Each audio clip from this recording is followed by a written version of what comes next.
Happy Friday, everyone. Welcome to the Learning Kitchen here at the Greener Village. My name is Eve, and today I'm going to show you guys how to make stock. So, stock is a great way to get rid of kitchen scraps, a great way to save money.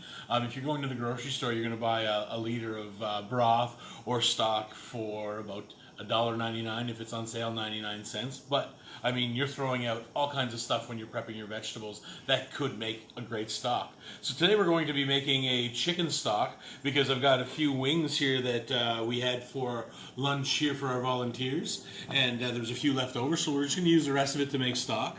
I've got some lovely carrots here from the garden. I gave them a good polish. A couple projects that I had going today, a couple classes, virtual classes that I had going. Just some leftover peppers and some green onions. We have some tomatoes left over. We're going to put some onions in. And we're going to fire in some garlic as well. And then this old limp celery that we can use. So, what about this? Oh, and then we're going to add a little bit of spice to it. I've smoked and dried habanero peppers. So I'm just going to add that just to add a little bit of dimension to my stock today. You don't have to. This is just whatever you find in the fridge. When you're doing it, though, I ask you to avoid anything from the cabbage family, stuff like turnip, cabbage, cauliflower, broccoli. Those kind of give a funky taste to the broth afterwards, or the stock afterwards, and it'll also cloud the stock. So, and that's something that you're looking to avoid as well. So, we're going to get started. So, first things first, you're going to grab yourself a stock pot. Just an 8-liter or an 8-quart pot. You should have one kicking around in your cupboard somewhere. There we go. So, I'm just going to turn that on to medium heat and just add the chicken right there. And then I'm just going to grab the carrots, same thing, put them in like that.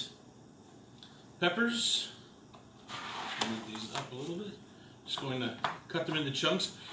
You don't have to have crazy knife skills when it comes to making stock. It's just really throwing scraps in the pot and trying to get the liquor from it, or the juice from it. And there we go. And our celery. Now, when you're making a classical stock, you should always have the Cajun call it the Holy Trinity, the French call it mirepoix, and it's always onions, celery, carrot. That's the base of all the stocks and things like that. Today we're making chicken, but the same can be made with beef. You can make a fumée de poisson, which is just a chicken stock. We'll talk about times with that as well. So you're making a chicken stock, and when you're making a chicken stock at home, you should probably put it on the simmer for about 3 to 4 hours. If you're doing a beef stock, you're going to want to add a couple hours to that. And if you're doing a fish stock, it's only about 30 minutes, 45 minutes tops. So basically the way you look at it is the more delicate the bone, the less time you need to simmer it in the pot. You're going to notice with these onions here, I'm just going to quarter them, and I'm going to keep the skin on. The skin's going to add a really nice color to the stock, and it's also just going to add to the flavor of the stock as well. There we go. We'll add our habanero. Same thing with our garlic. We're just going to crush it and pop it in there. There we go. Tomatoes for a little bit of color. Here we are. There we go. Boom. And some garlic. And we're going to put the stem and the cloves and the whole bit right in there, just like that. All these onion skins are great. They add flavor. They add color. Garlic skins, I mean. And there we go. So we've got our start of a stock right here. The pot's on medium-high heat. And then you're going to grab water. Now, some people think hot water because it'll boil faster. No, you always start your stock off in cold water. Cold water because you want everything to heat up at the same temperature, and it'll give you a cloudy stock if you don't use cold water. So when you're putting water in, you're just going to put enough water to cover everything that's in the pot. Maybe give it another inch or so above. So you're looking at that, like that, right there. So another secret with stock is you don't stir it.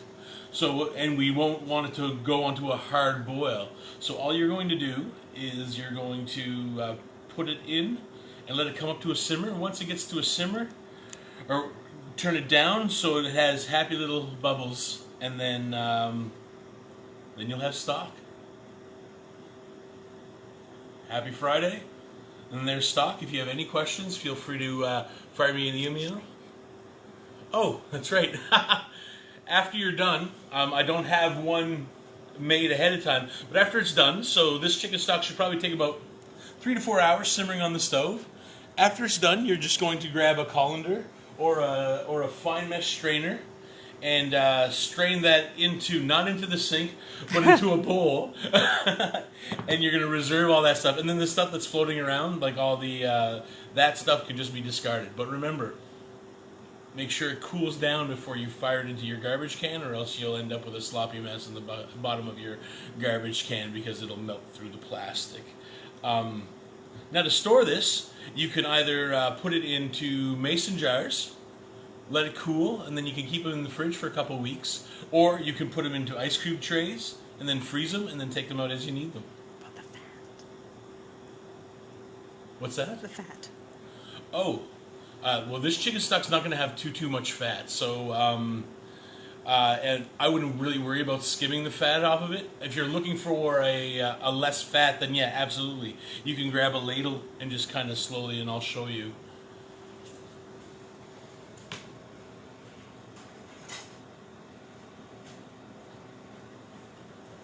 What you'll do is you'll just gently drop your ladle in and then just run your ladle across like that. And that should pick up any fat, because fat will float to the top. And then you can skim it that way. I really don't worry too much about it when I'm using it for home use, because you want that full fat, you want that full flavor, and there's nothing wrong with chicken fat. So you go that way. So it's simple, it's easy, it's a great way to reduce waste going to the landfill, unless you're using it for compost. But why feed your plants when you can feed yourself first? So there you go, a simple, easy way to make stock. Thank you, and enjoy your Friday.